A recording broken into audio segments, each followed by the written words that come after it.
Hallelujah, ഹല്ലേലൂയ, hallelujah. പത്രോസിൻ്റെ 2-ാം ലേഖനം 1-ാം അധ്യായത്തിൻ്റെ കണ്ടിന്യൂഷനാണ്. ക്രിസ്തുവിൻ്റെ ന്യായപ്രമാണം നമ്മൾ അനുസരിച്ച് ജീവിച്ചില്ലെങ്കിൽ നമുക്ക് സ്വർഗരാജ്യമില്ല.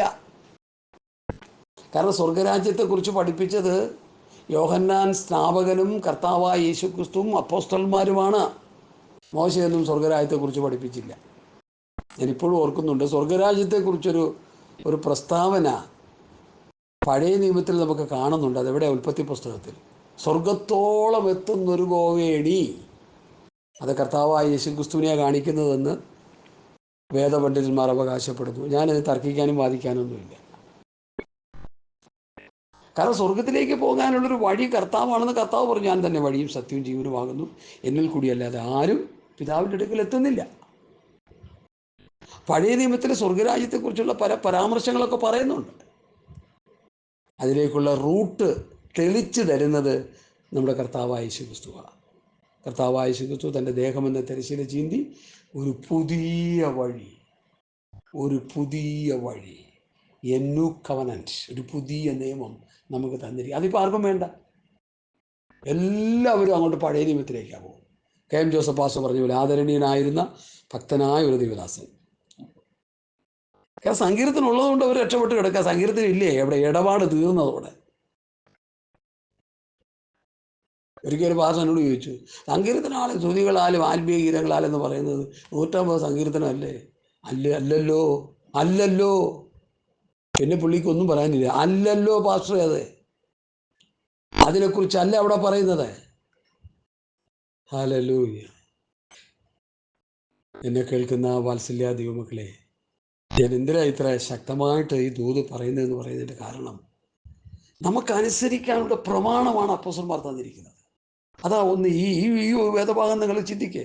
വിശ്വാസത്തോട് വീര്യം, വീര്യത്തോട് പരിജ്ഞാനം, പരിജ്ഞാനത്തോട് ഇന്ദ്രിയം, ഇന്ദ്രിയത്തോട് സ്ഥിരത, സ്ഥിരതയോട് ഭക്തി, ഭക്തിയോട് സൗരപ്രീതി, സഹോദരത്തോട് സ്നേഹം. ഇത് കൂട്ടിക്കൊണ്ടിരിക്കണം, ഇതുണ്ടാകണം, ഇത് വർദ്ധിപ്പിക്കണം.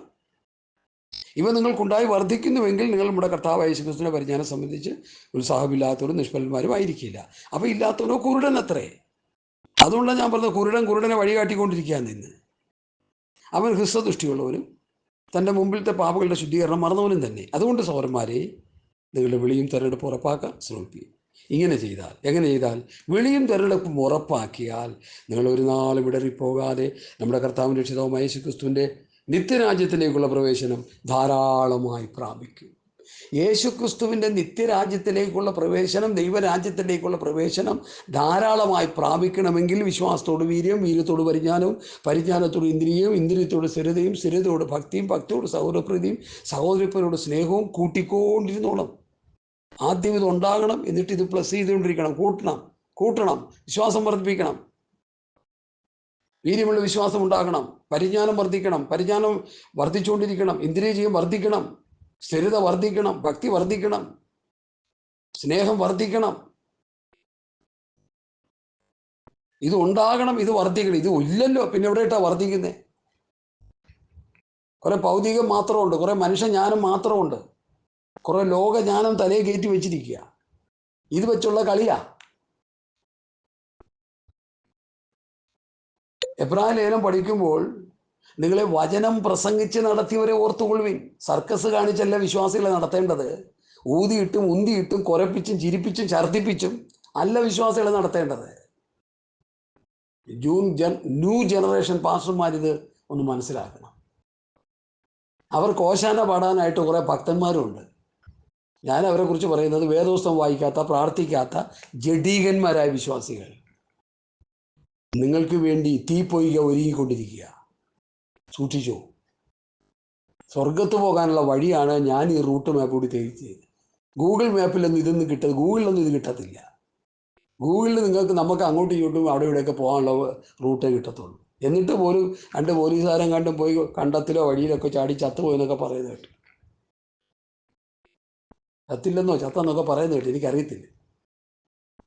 ഗൂഗിളൊക്കെ വഴി തെറ്റിക്കും. എനിക്കനുഭവം. എൻ്റെ ഒരു അനിയൻ്റെ മോൻ, ഞങ്ങൾ കാറിനൊരു സ്ഥലത്ത് പോകണം, ഗൂഗിൾ വഴി പോയിട്ട് അവൻ വേറെ എങ്ങാണ്ടൊക്കെ ചെന്ന് കയറി. ലോകത്തിലെ മനുഷ്യൻ്റെ കണ്ടുപിടുത്തങ്ങളെല്ലാം നമ്മളെ വഴിതെറ്റിക്കും. നമ്മളെ വഴിതെറ്റിച്ച് നിത്യമായ നരകാഗ്നിയിലേക്ക് കൊണ്ട് തള്ളും സഹോദരങ്ങളെ. അതുകൊണ്ട് ദൈവവചനത്തിൻ്റെ വഴിയിലേക്ക് നമ്മൾ വരിക. യേശു തൻ്റെ ദേഹമെന്ന തിരശീല ചീന്തി ഒരു പുതിയ വഴി നമുക്ക് തുറന്നു തന്നിരിക്കുന്നു. അത് ഈ പുതിയ നിയമ പ്രമാണം അനുസരിക്കുന്നതിലൂടെ നിത്യതയിൽ ചെന്നെത്തുന്നതിലൂടെയാണ് ആ വഴി നമുക്ക് ഗ്രഹിക്കാൻ കഴിയുന്നത്. ഈ വഴിയിലൂടെ അങ്ങ് പോകാൻ പറ്റത്തുള്ളൂ. ഏത് കൊല കൊമ്പനാണെന്ന് പറഞ്ഞാലും ഈ വഴിയിലൂടെ അല്ലാതെ സ്വർഗരാജ്യത്തേക്ക് ചെന്നെത്താൻ പറ്റത്തില്ല. പിന്നെ നമ്മളെല്ലാവരും കൂടി പ്രാർത്ഥിച്ച് സ്വർഗരാജ്യത്തിൽ കയറ്റുന്ന ഒരു സമൂഹമായി ഇപ്പോൾ തീർന്നിരിക്കുക. പാട്ടുപാടിയും പ്രാർത്ഥിച്ചും പ്രസംഗിച്ചും നമ്മൾ മനുഷ്യരെ സ്വർഗത്തേക്ക് കയറ്റുക. ഓരോരുത്തരുടെ പ്രസംഗം കേട്ടിട്ടും പാട്ട് കേട്ടിട്ട് അങ്ങനെ തോന്നിപ്പോകുന്നു. അതുകൊണ്ട് പറയുകയാണ് കേട്ടോ, ക്ഷമിക്കണേ. ഒരു പാട്ടും പാടേണ്ട, ഒരു പ്രാർത്ഥനയും വേണ്ട. കർത്താവിൻ്റെ ദാസനെ കർത്താവ് വിളിച്ചതിനായി സ്തോത്രം. ദുഃഖിതരായിരിക്കുന്ന കുടുംബാംഗങ്ങളെ പരിശുദ്ധാത്മാവിൽ സ്തോത്രം ആശ്വാസം പ്രാപിക്കാനായിട്ട്, ദൈവാത്മാവരെ ആശ്വസിപ്പിക്കാനായിട്ട്, സ്വാന്തപ്പെടുത്താനായിട്ട് പ്രാർത്ഥിച്ചിട്ട് ചവപ്പട്ടി പോലും വേണ്ട, ഒരു തുണി ചുറ്റി കൊണ്ടുവന്ന് കുഴിയിൽ വെച്ച് തരും. പണ്ട് ക്യാപ്റ്റൻ ശാമുൽ പറഞ്ഞ അങ്ങനെയാ, ചവപ്പട്ടി എനിക്ക് വീഴരുത്, ആ കാശ് പാവങ്ങൾക്ക് കൊടുക്കുക. 5000 രൂപയുടെ ഒരു ചവപ്പട്ടി മേടിക്കാനായിട്ട് ഒരു പാസ്റ്ററിൻ്റെ മക്കളുടെ കൂടെ ഞങ്ങൾ പോയ ചരിത്രം ഞാനിപ്പോൾ ഓർത്ത് പോവുക. അപ്പം പറഞ്ഞ് ആ പപ്പ 5000-ത്തിലൊന്നും വെക്കണ്ട, 20,000-ൻ്റെ തന്നെ ഇരുന്നോട്ടെന്ന് പറഞ്ഞു. ആഴ്ച വെള്ളം കൊടുത്തവരല്ല. പോട്ടെ. ആ ഭക്തൻ്റെ മരണത്തിൽ തൻ്റെ ശിഷ്യന്മാരാണ് കൂടെ ഉണ്ടായിരുന്നത്. ഹല്ലേലൂയ. പുള്ളിയുടെ മലവും മൂത്രം എടുക്കാനും പുള്ളിയെ സംരക്ഷിക്കാനും. മരിച്ചു കഴിഞ്ഞപ്പോൾ 20,000 25,000 രൂപയുടെ ശവപ്പെട്ടിയും പിന്നെ കല്ലറ പണിയാനും മക്കൾ കിടന്ന് ഓടുന്ന ഓട്ടം കാണുമ്പോൾ വേദനിക്കുകയാണ് ഞാൻ. ഇവരുടെയൊക്കെ ആത്മീയ നിലവാരം എന്താ? ആത്മീയതയുടെ മുഖം മൂടി അണിഞ്ഞ് നടക്കുന്ന ഭക്തന്മാർ. നിങ്ങളുടെ മുഖംമൂടികൾ വലിച്ച് ചീന്തപ്പെടാൻ പോവുകയാണ്. മാനസാന്തരപ്പെട്ട് മടങ്ങി വന്നോ? ഹല്ലേലൂയ. എനിക്ക് മുകളിലോട്ടും താഴോട്ടും നോക്കേണ്ട ആവശ്യമില്ല, അങ്ങ് പറഞ്ഞിട്ട് അങ്ങ് പോകാന്നുള്ളതാണ്. തല്ലിക്കൊന്നാലും അത് സന്തോഷം. ഹല്ലേലൂയ. പറയേണ്ടത് പറയാതിരിക്കാൻ പറ്റത്തില്ല. ഒരു കല്യാണത്തിന് പോയാൽ, ഒരു അടക്കിന് പോയാൽ, ഒരു ആത്മീയ ശുശ്രൂഷ എന്ന് പറഞ്ഞ് പേര് വിളിക്കുന്ന ഒരു സ്ഥലത്ത് പോയാൽ അവിടെ നടക്കുന്നത് കൂടെ ആത്മീയതയല്ല, അനാത്മീയതയാണ്. അവരുടെ കൊഴുപ്പ് കാണിക്കുക. ഹല്ലേലൂയ. കാശിന് പോക്കില്ലാത്തവരൊക്കെ 10 ചക്രം വന്നു കഴിഞ്ഞപ്പോൾ അവർ ചെയ്യുന്ന ഓരോ പ്രവൃത്തികളും ലോക മനുഷ്യൻ ചെയ്യുന്നതിനേക്കാൾ ഭയങ്കരമാക്കാനാണ് അവരുടെ ആക്രാന്തം. എന്തിനു വേണ്ടി? ആരെ കാണിക്കാൻ? മനോരമയിൽ ഞാനൊരു വലിയ സ്ഥാനത്ത് എത്തിയിരിക്കുന്നു എന്ന് ആരെ കാണിക്കാനാ? ലോകത്തിൻ്റെ മാനവും ലോകത്തിൻ്റെ ബഹുമാനവും പ്രാപിക്കാൻ വേണ്ടിയല്ലേ? കർത്താവും തൻ്റെ ശിഷ്യന്മാരും അത് ചെയ്തില്ലല്ലോ. ലോകത്തിൻ്റെ അഭിപ്രായം, ലോകത്തിൻ്റെ ബഹുമാനം കർത്താവ് ആഗ്രഹിച്ചില്ലല്ലോ. തൻ്റെ കൂടെ കിടന്ന ശിഷ്യന്മാർ ആഗ്രഹിച്ചില്ലല്ലോ. ആരും അവർക്ക് കൊടുത്തില്ലല്ലോ. അവർക്ക് കൊടുത്തത് നല്ല ഒന്നാന്തരം അടിയും ഇടിയുമായിരുന്നല്ലോ. അവസാനം പട്ടിയെപ്പോലെ അവർ കുടിച്ചിടേണ്ടി ഗതികെട്ട അവസ്ഥ അവർക്ക് വന്നല്ലോ. എന്നാൽ ഞാനും നിങ്ങളും സ്വർഗത്തിൽ ചെന്നാൽ അവരായിരിക്കുന്ന അവസ്ഥ, തങ്ക കിരീടങ്ങൾ അണിഞ്ഞ് കർത്താവിൻ്റെ ശിഷ്യഗണങ്ങൾ ആ സ്വർഗത്തിലായിരിക്കും നമുക്ക് കാണാൻ കഴിയും. നമ്മളങ്ങ് എത്തുമോ? എത്തിയാൽ കാണാം. എൻ്റെ ശ്രമം അതാ. അതിനാണ് എൻ്റെ പുറപ്പാട്. എങ്ങനെ പൗലോസ് പറയും, വല്ല വിധനെയും ഏത് വിധനെയും മരിച്ചവരുടെ എന്നുള്ള പുനരുദ്ധാനം പ്രാപിക്കണം. വിശ്വാസത്തോട് വീര്യമുള്ള വിശ്വാസം. ലൂക്കോസിന് സുവിശേഷം 8-ാം അധ്യായത്തിൻ്റെ 26-ാമത്തെ വാക്യം നമുക്കൊന്ന് വായിക്കാം. എന്താ എഴുതിയിരിക്കുന്നത്? 8:26. ഹല്ലേലൂയ. സ്തോത്രം, സ്തോത്രം, സ്തോത്രം, സ്തോത്രം, സ്തോത്രം.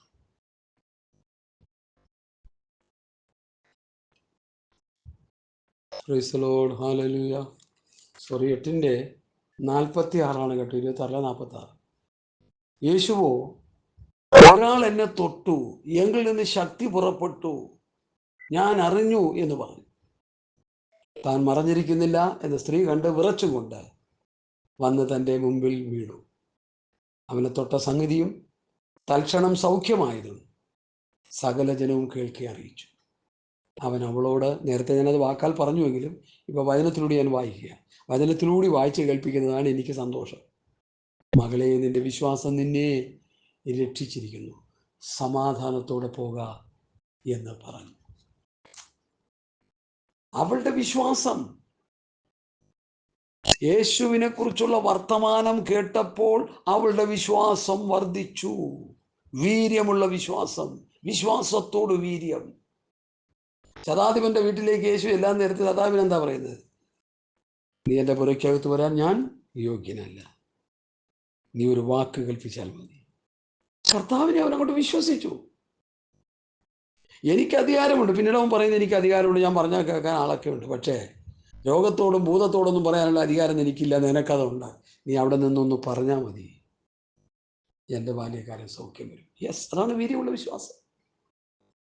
പൗലോസ് ഒരിക്കൽ ശുശ്രൂഷ ചെയ്യുന്ന വേളയിൽ പ്രവൃത്തി പുസ്തകത്തിൽ ഒരുവന് വിശ്വാസമുണ്ടെന്ന് കണ്ടിട്ട് എഴുന്നേറ്റ് നിൽക്കുന്നതിന്റെ കാലും നീ നിവർത്തി നിൽക്കാന്ന് പറഞ്ഞു. ഹല്ലേലൂയ. ദൈവമക്കളെ, നമുക്കൊരു വിശ്വാസം ഉണ്ടാകണം, ആ വിശ്വാസം വർദ്ധിക്കണം. ദൈവത്തിൻ്റെ പ്രവൃത്തി നമ്മളിലേക്ക് വരണം. അത് സൗഖ്യമായി, സന്തോഷമായി, സമാധാനമായി, വിടുതലായി കർത്താവിൽ നമ്മൾ അനുഭവിക്കണം. കർത്താവിനെ അനുഭവിക്കാത്തവനും കർത്താവിനെ പ്രസംഗിക്കരുത്, വേറെ വല്ല പണിക്ക് പോകണം. കർത്താവിനെ അനുഭവിക്കുന്നവന് വേണം കർത്താവിനെ പ്രസംഗിക്കാൻ. ഹല്ലേലൂയ. ഹോരബദല ശിഖരബദന സിന്ധലക്ഷര. കർത്താവിനെ അനുഭവിച്ച ഒരു തീ കഷ്ണം അടുത്തിരിക്കുമ്പോൾ അതിൻ്റെ ചൂട് അനുഭവിക്കുന്നത് പോലെ കർത്താവിനെ നാം അനുഭവിക്കണം, ആസ്വദിക്കണം. അതാ ക്രിസ്തീയ ജീവിതം. ക്രിസ്തീയ ജീവിതം പോൽ ഭാഗ്യം പാരിലെന്തുള്ളൂ. ചുമ്മാ പാടുക, പാട്ട് പാടി പുട്ടടിക്കുക. നേരത്തെ പറഞ്ഞ പുരയ്ക്കകത്തു വരാൻ ഞാൻ യോഗ്യത, പാട്ട് പാടി പുട്ടടിക്കുക. രചനകളും എഴുത്തുകളും ഒക്കെ നല്ലതാണ്, പക്ഷെ ഇത് പാടി കാസറ്റൊക്കെ ഇറക്കി അതിന്റെ ഭൗതികം മേടിച്ച് പുട്ടടിക്കുക. ലോകത്തിലെ പാട്ടുകാർ പാട്ട് പാടി ഭൗതികം വാങ്ങുന്ന പോലെ ആത്മീയ കോളത്തിലും അങ്ങനെ ചെയ്തുകൊണ്ടിരിക്കുക. പുതിയ നിയമം മുഴുവൻ കിടന്ന് പരിധിയിട്ടു. അങ്ങനെയുള്ള ട്രൂപ്പിനെയൊന്നും അവിടെ എങ്ങും കണ്ടില്ല. ചത്ത് കഴിയുമ്പോൾ ചാക്കാലയ്ക്ക് പാടാൻ വന്നിരുന്ന ഒരു ഗ്രൂപ്പുണ്ട്, പൈസയ്ക്ക് പാടുന്നവർ. ഇവരുമായിട്ട് നമുക്ക് വേണമെങ്കിൽ ഒന്ന് ലിങ്ക് ചെയ്ത് പറയാം അവരെക്കുറിച്ച്. അവർ പാട്ട് പാടിക്കൊണ്ടിരിക്കുകയായിരുന്നു. അപ്പോൾ യേശു കർത്താവ് ആ കുഞ്ഞു മരിച്ചെടുത്ത് ചെന്നപ്പോഴും അവിടെ ഈ ഗ്രൂപ്പുണ്ട്. അടിച്ച് പുറത്താക്കാൻ പറഞ്ഞില്ല, എല്ലാത്തിനും അടിച്ച് പുറത്താക്കിയിട്ടാണ് ആ കൊച്ചിനെ പോയി ജീവിപ്പിച്ചത്. അപ്പോൾ ദൈവപ്രവൃത്തിക്ക് തടസ്സമായി ഈ ഗ്രൂപ്പുകളെന്ന് നിങ്ങളൊന്ന് പഠിച്ചോണേ. ഒരു ചെറിയ ദൂതായിട്ട് ഇരുന്നോട്ടെ. വചന വ്യവസ്ഥയില്ലാത്ത കാര്യങ്ങൾ ചെയ്തുകൊണ്ടിരിക്കുമ്പോൾ അതൊക്കെ ദൈവപ്രവൃത്തിക്ക് തടസ്സമാണ്. എന്താണെങ്കിലും കർത്താവിൻ്റെ പ്രവൃത്തി വെളിപ്പെടണമെങ്കിൽ അവരെല്ലാം അടിച്ച് പുറത്താക്കണം. കർത്താവ് ചെയ്തത് ഞാൻ പറയുന്നതല്ല, വേറൊന്നുമല്ല. ഹല്ലേലൂയ. വീര്യമുള്ള വിശ്വാസം. റോമാലേഖനം 4-ാം അധ്യായത്തിൻ്റെ 17-ാമത്തെ വാക്യത്തിൽ നമുക്കൊരു വാക്യം കാണാൻ കഴിയും. റോമർ 4-ന്റെ 17-ാം വാക്യം നമുക്കൊന്ന് വായിക്കാം. Hallelujah, hallelujah. റോമർ 4:17. മരിച്ചവരെ ജീവിപ്പിക്കുകയും ഇല്ലാത്തതിനെ ഉള്ളതിനെ പോലെ വിളിക്കുകയും ചെയ്യുന്നവനായി താൻ വിശ്വസിച്ച ദൈവത്തിൻ്റെ ദൃഷ്ടിയിൽ. അബ്രഹാമിനൊരു വിശ്വാസം ഉണ്ടായിരുന്നു. എന്താ വിശ്വാസം? മരിച്ചവരെ ജീവിപ്പിക്കുകയും ഇല്ലാത്തതിനെ ഉള്ളതിനെ പോലെ വിളിച്ചു വരുത്തുകയും ചെയ്യുന്ന ഒരു ദൈവമുണ്ടെന്ന് അവൻ വിശ്വസിച്ചു. അത് മാത്രമോ, അവൻ ആശയ്ക്ക് വിരുദ്ധമായി ആശയോടെ വിശ്വസിച്ചു. 2, 3 അവൻ്റെ വിശ്വാസത്തിന് ക്ഷീണം സംഭവിച്ചില്ല, അവനിൽ അവിശ്വാസമുണ്ടായില്ല, അവൻ വിശ്വാസത്താൽ ശക്തിപ്പെട്ടു. വീര്യമുള്ള വിശ്വാസം അബ്രഹാമിനുണ്ടായി. എനിക്ക് നിങ്ങൾക്കും കർത്താവിനോടുള്ള നമ്മുടെ വിശ്വാസം എങ്ങനെയിരിക്കുന്നു? ഒന്ന് പുനഃപരിശോധന ചെയ്തേ. ഒരു കടുകുമണിയോളം വിശ്വാസം ഉണ്ടെങ്കിൽ ഈ മലയോട് മാറിപ്പോകാൻ പറഞ്ഞാൽ മാറിപ്പോകുമെന്ന് കർത്താവ് പറഞ്ഞില്ലേ? ഒരു മല മാറാനായിട്ട് ഒരിക്കൽ ഒരു സ്കൂളിലെ കുറെ കുഞ്ഞുകുട്ടികളും ടീച്ചറും കൂടി പ്രാർത്ഥിച്ച കഥ എൻ്റെ ഓർമ്മയിൽ വരിക. അവരുടെ സ്കൂളിൻ്റെ മുമ്പിൽ ഒരു വലിയ പാറ, മല പോലൊരു പാറ ഇങ്ങനെ ഇരിക്കുക. ഈ പാറയുള്ളത് കൊണ്ട് ആ സ്ഥലത്തിൻ്റെ വീക്ഷണം ഒന്നും കുട്ടികൾക്കൊന്നും കാണാൻ പറ്റുന്നില്ല. സ്കൂളിൻ്റെ ഡോറ് തുറന്നാൽ കാണുന്ന മുമ്പിൽ ഒരു വലിയ പാറ, ഒരു കൂറ്റൻ പാറയാണ്. പാറയുടെ അപ്പുറത്തായിട്ട് സ്കൂൾ പണിത്. ടീച്ചറും കുഞ്ഞുങ്ങളും പറഞ്ഞു, യേശു കർത്താവ് ഇങ്ങനെ പറഞ്ഞിട്ടുണ്ട്, നിങ്ങൾക്ക് വിശ്വാസമുണ്ടെങ്കിൽ പ്രാർത്ഥിച്ചാൽ എല്ലാം സാധ്യമാകുന്നതെന്ന് ഒരു കഥ പറഞ്ഞ് ഏൽപ്പിച്ചു കൊടുത്തു. കഥ പോലെ വേദപുസ്തകത്തിലെ കാര്യങ്ങൾ. കുഞ്ഞുങ്ങൾ ഈ മലയോട് മാറിപ്പോകാൻ പറഞ്ഞാൽ പാറിപ്പോകുമെന്ന് പറഞ്ഞു. അത് കുഞ്ഞുങ്ങളോട് പറഞ്ഞിട്ട് കുഞ്ഞുങ്ങളോട് പ്രാർത്ഥിച്ചോളാൻ പറഞ്ഞു. യേശു കർത്താവ് ഇങ്ങനെ ഒരു കാര്യം പറഞ്ഞിട്ടുണ്ട്. യേശുവേ, ഈ പാറ മാറ്റിത്തരണേ ഇവർ പാവം പിടിച്ച കുഞ്ഞുങ്ങളല്ലേ, നിങ്ങൾ തിരിഞ്ഞ് ശിശുക്കളെ പോലെ ആയില്ലെങ്കിൽ സ്വർഗ്ഗരാജ്യത്തിൽ കിടക്കാൻ ആർക്ക് കഴിയില്ല. കുഞ്ഞുങ്ങളങ്ങ് പ്രാർത്ഥിക്കാൻ തുടങ്ങി. പ്രാർത്ഥിച്ച് എൻ്റെ ദൈവമേ എന്ന് പറയുന്നുണ്ട്. അങ്ങനെ ഇരിക്കുന്ന സമയത്ത് പാറ പൊട്ടിക്കൽ ഗ്രൂപ്പ് അവിടെ വന്നു. വലിയ വലിയ പാറകൾ പൊട്ടിച്ചെടുക്കണം. എന്തോ ആവശ്യം, എൻ്റെ ആവശ്യം നമുക്കറിയത്തില്ല.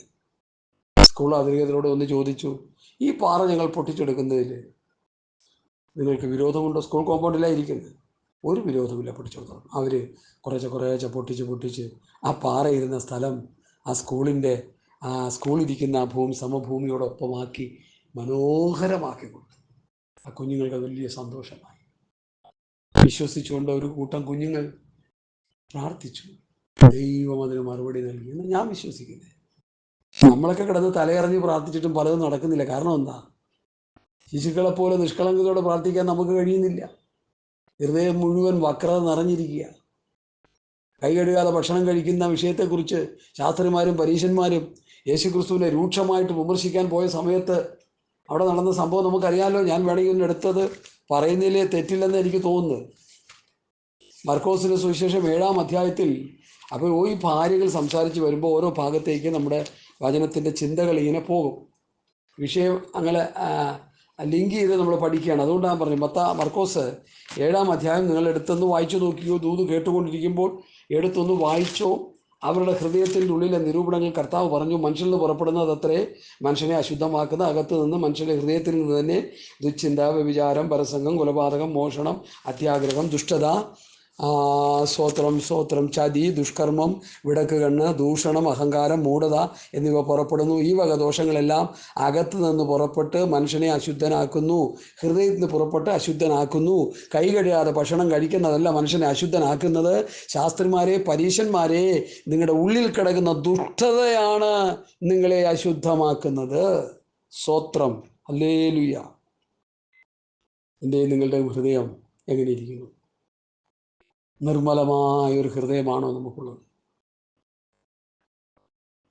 ദാവീദ് പറയും, നിർമ്മലമായ ഹൃദയം നീ സൃഷ്ടിച്ച് സ്ഥിരമായൊരു ആത്മാവിനിൽ പുതുക്കണമേ. ഒരാത്മാവ് വന്നും പോയിക്കൊണ്ടിരിക്കുകയായിരുന്നു. ഒരു പ്രവൃത്തിക്ക് വേണ്ടി ആത്മാവ് വരുന്നു പോകുന്നു. പഴയ നിയമത്തിൽ. പുതിയ നിയമത്തിൽ ആത്മാവ് നമ്മോട് കൂടെ വസിക്കുക. എന്തൊക്കെയാ പറയുന്നേ? ഹൃദയം മുഴുവൻ ദുഷ്ടത കൊണ്ട് നിറഞ്ഞിരിക്കുക. കണ്ട ഗാർബേജും വേസ്റ്റും കൊണ്ട് നിറഞ്ഞിരിക്കുക. ഇത് വെച്ചുകൊണ്ടാണ് ശുശ്രൂഷ, ഇത് വെച്ചുകൊണ്ടാണ് ക്രിസ്ത്യ ജീവിതം നയിക്കുന്നത്. ഒരു ഗുണവുമില്ല. ഗുണമില്ലെന്ന് മാത്രമല്ല, അവസാനം തീപ്പൊയ്കയിൽ പോയി വീഴും. അതുകൊണ്ട് നമ്മുടെ ഹൃദയത്തെ ദൈവവചനം കൊണ്ട് നിറയ്ക്കുക. പ്രിയമുള്ളവരെ, ഞാൻ നിന്നോട് പാപം ചെയ്യാതിരിക്കേണ്ടതിന് ഞാൻ നിന്റെ വചനത്തെ എൻ്റെ ഹൃദയത്തിൽ സംഗ്രഹിക്കുന്നു. ഈ പുതിയ നിയമ ഉപദേശ സത്യങ്ങൾ നമ്മുടെ ഹൃദയത്തിൽ സംഗ്രഹിക്കുക. ഇങ്ങനെ ക്രിസ്തുവിൻ്റെ വചനം സകല ജ്ഞാനത്തോടുകൂടി ഐശ്വര്യമായി നിങ്ങളിൽ വസിക്കട്ടെ. നമ്മളിൽ വചനം വസിക്കട്ടെ. ഹല്ലേലൂയ. ഈ വേസ്റ്റ് എല്ലാം എടുത്ത് പുറത്തു കളയേ. വിശ്വാസത്തോട് വീര്യം. ഒറ്റ പോയിന്റ് ഞാൻ നിൽക്കുക. സമയം എനിക്കറിയത്തില്ല. സമയം ഇങ്ങനെ പൊയ്ക്കൊണ്ടിരിക്കുക. വിശ്വാസത്തോട് വീര്യം. ബ്രാഹ്മിന്റെ വിശ്വാസം, രക്തസ്രാവക്കാരുടെ വിശ്വാസം, ശതാധിപന്റെ വിശ്വാസം.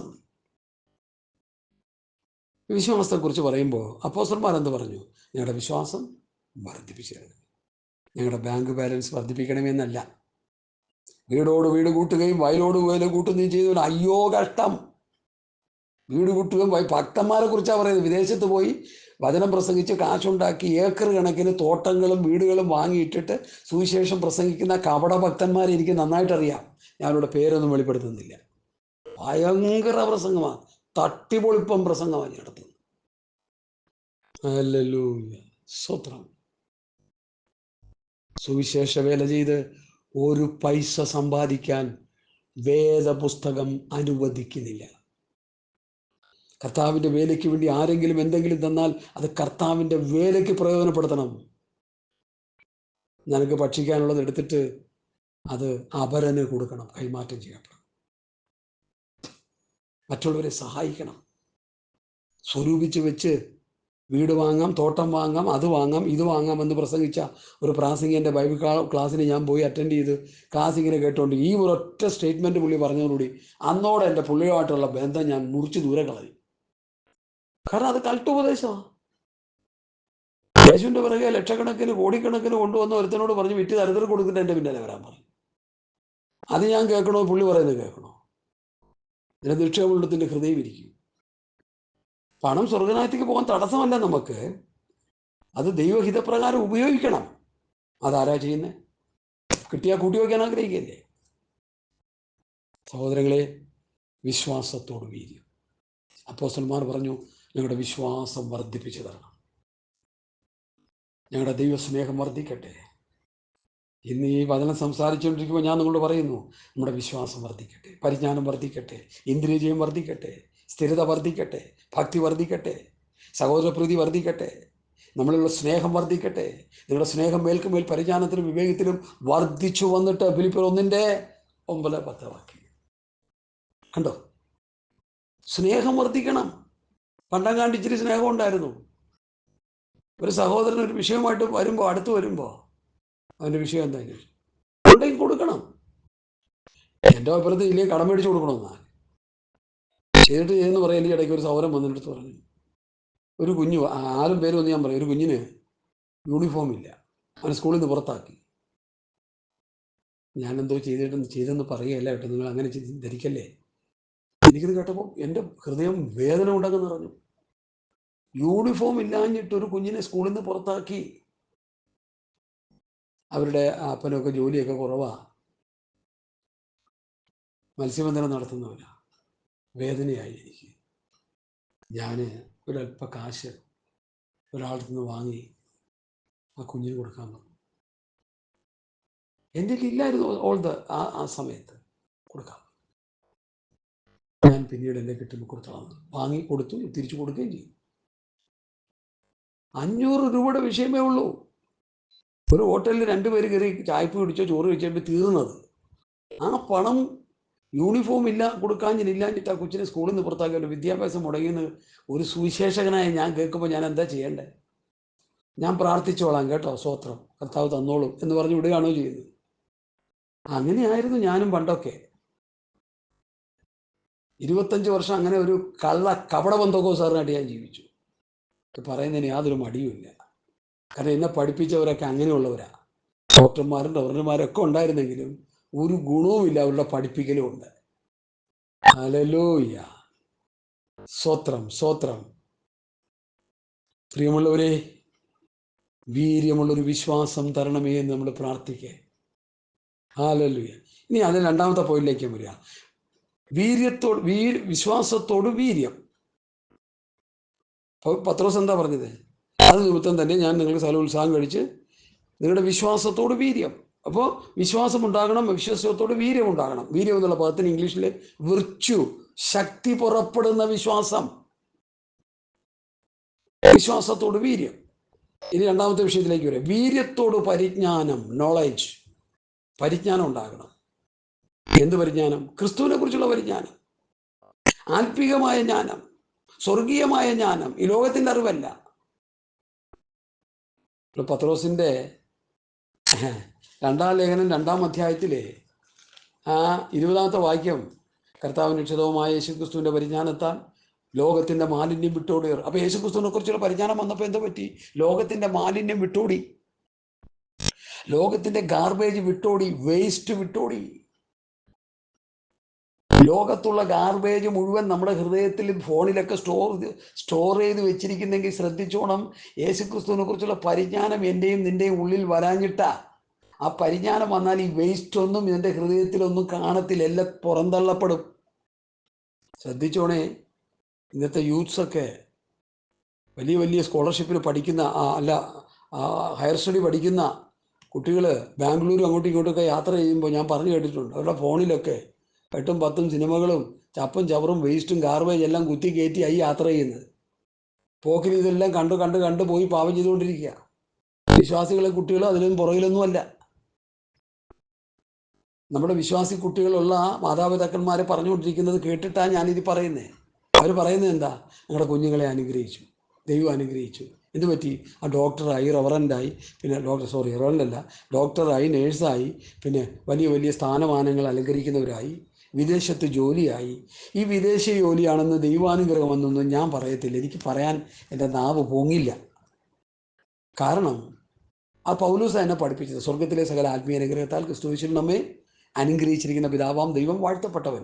സ്പിരിച്വൽ ബ്ലെസ്സിങ് ആണ്, ആത്മീയ അനുഗ്രഹമാണ് യഥാർത്ഥത്തിലെ പുതിയ നിയമ അനുഗ്രഹമെന്ന് പഠിച്ച അന്ന് മുതൽ ഈ കാണുന്ന ജോലികളും സ്ഥാനങ്ങളും മാനങ്ങളും ഒന്നും ദൈവാനുഗ്രഹമല്ല എന്ന് തന്നെ ഞാൻ പറഞ്ഞുകൊണ്ടിരിക്കുക. നിങ്ങളുടെ കുഞ്ഞൊരു ഡോക്ടറായെങ്കിലും ഒക്കെ, ഒരു വലിയ കമ്പനിയുടെ മാനേജർ ആയെങ്കിലും ഒക്കെ, അതിലൊന്നും നമ്മൾ പുകഴണ്ട.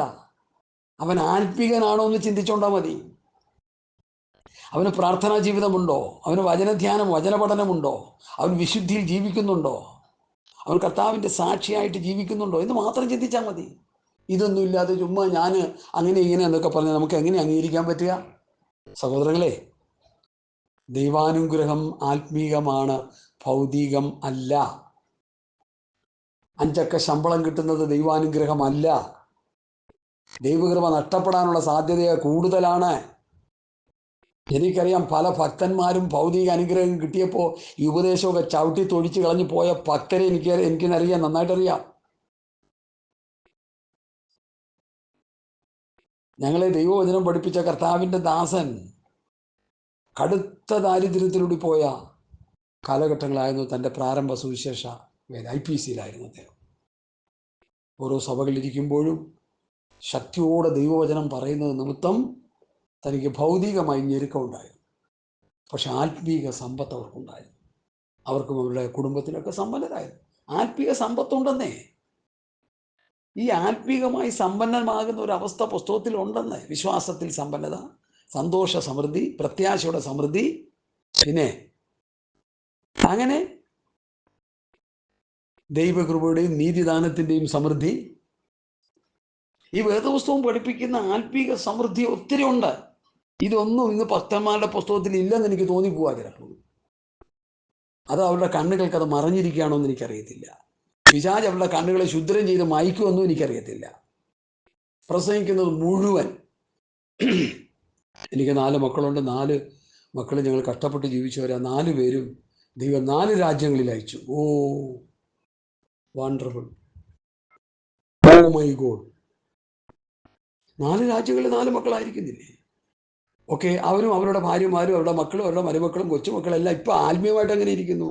ദാരിദ്ര്യത്തിൻ്റെ പടുകൂടി കിടക്കുക അവർ. ആത്മീക ദാരിദ്ര്യവാസികൾ, ആത്മീയ കുരുടന്മാർ, ആത്മീക നഗ്നന്മാർ. എന്ത് സംശയം എന്താ? ഹല്ലേലൂയ. നമുക്ക് പരിജ്ഞാനം ഉണ്ടാകണം, നമുക്ക് വിശ്വാസം ഉണ്ടാകണം. നോളജ്, യേശുക്രിസ്തുവിനെ കുറിച്ചുള്ള പരിജ്ഞാനം.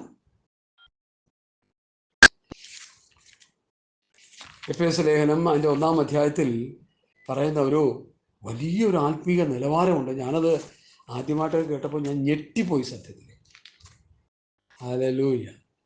ഞാൻ നിങ്ങളെ ആ വചനം വായിച്ചൊക്കെ കേൾപ്പിക്കാനായിട്ട് കർത്താവിൽ ശരണപ്പെടുക. സ്തോത്രം. എഫേസ്യ ലേഖനം 1-ാം അധ്യായത്തിൻ്റെ ഹല്ലേലൂയ. എൻ്റെ പ്രാർത്ഥനയിൽ നിങ്ങളെ ഓർത്തുകൊണ്ട് പൗലോസ് എഫേസിലെ വിശ്വാസികൾക്ക് വേണ്ടി പ്രാർത്ഥിക്കുന്ന പ്രാർത്ഥനയാണ് കേട്ടോ. ഇന്നത്തെ പൗലോസുമാരും ഇന്നത്തെ പത്രോസുമാരുടെ പ്രാർത്ഥന അല്ല. നിങ്ങൾക്ക് വേണ്ടി ഇടപെടാതെ സ്തോത്രം ചെയ്ത് എൻ്റെ പ്രാർത്ഥനയിൽ നിങ്ങളെ ഓർത്തുകൊണ്ട് നമ്മുടെ കർത്താവും രക്ഷിതാവുമായ യേശുക്രിസ്തുവിൻ്റെ ദൈവവും മഹത്വമുള്ള പിതാവുമായവൻ നിങ്ങൾക്ക് തന്നെക്കുറിച്ചുള്ള പരിജ്ഞാനത്തിൽ ജ്ഞാനത്തിൻ്റെയും വെളിപ്പാടിൻ്റെ ആത്മാവിനെ തരേണ്ടതിന് നിങ്ങളുടെ ഹൃദയദൃഷ്ടി പ്രകാശിച്ച് അവൻ്റെ വിളിയാലുള്ള ആശ്വാസം ഇന്നതെന്നും അവൻ്റെ അവകാശത്തിൻ്റെ മഹിമാതനം ഇന്നതെന്നും അവൻ്റെ ബലത്തിൻ വല്ലഭത്വത്തിൻ്റെ വ്യാപാരത്താൽ വിശ്വസിക്കുന്ന നിങ്ങൾക്ക് വേണ്ടി വ്യാപരിക്കുന്ന അവൻ്റെ ശക്തിയുടെ അളവറ്റ വലിപ്പം ഇന്നതെന്ന് അറിയേണ്ടതിന് പ്രാർത്ഥിക്കുന്നു. ഇന്ന് നമ്മൾ പ്രാർത്ഥിച്ചു കൂട്ടുന്ന പ്രാർത്ഥനയല്ല പത്രോസും പൗലോസും യോഹന്നാനും ഒക്കെ പ്രാർത്ഥിച്ചത്. അവർ സഭകൾക്ക് വേണ്ടി പ്രാർത്ഥിച്ചത്. അവരാൽ നടത്തപ്പെടുന്ന വിശ്വാസികൾ വിശ്വാസത്തിലും ദൈവത്തിനെ കുറിച്ചുള്ള പരിജ്ഞാനത്തിലുള്ള ഐക്യത അവർക്കുണ്ടാകണം. ഇവിടെ പറയുമ്പോൾ യേശുക്രിസ്തുവിൻ്റെ ദൈവവും മഹത്വമുള്ള പിതാവുമായവൻ നിങ്ങൾക്ക് തന്നെക്കുറിച്ചുള്ള പരിജ്ഞാനം ഉണ്ടാകണം. ദൈവത്തെക്കുറിച്ചുള്ള പരിജ്ഞാനത്തിൽ ജ്ഞാനത്തിൻ്റെയും വെളിപ്പാടിൻ്റെ ആത്മാവിനെ കിട്ടണം.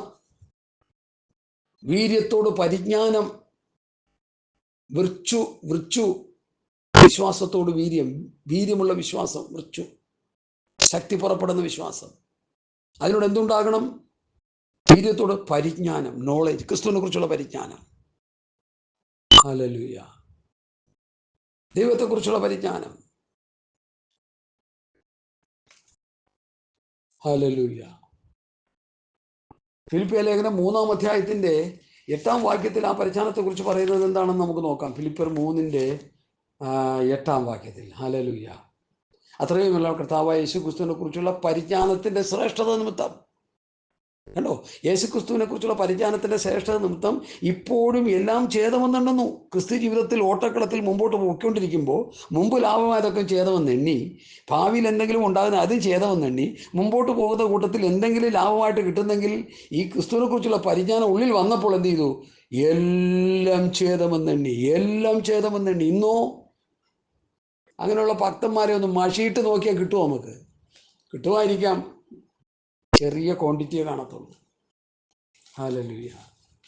യേശുക്രിസ്തുവിനെ കുറിച്ചുള്ള പരിജ്ഞാനം 2 പത്രോസ് 2:20 പിന്നെയും വായിക്കുന്നു. കർത്താവും രക്ഷിതാവുമായ യേശുക്രിസ്തുവിന്റെ പരിജ്ഞാനത്താൽ ലോകത്തിന്റെ മാലിന്യം വിട്ടോടിയവർ. ഹല്ലേലൂയ, ഹല്ലേലൂയ, ഹല്ലേലൂയ. Praise the lord. സ്തോത്രം, സ്തോത്രം, സ്തോത്രം, സ്തോത്രം.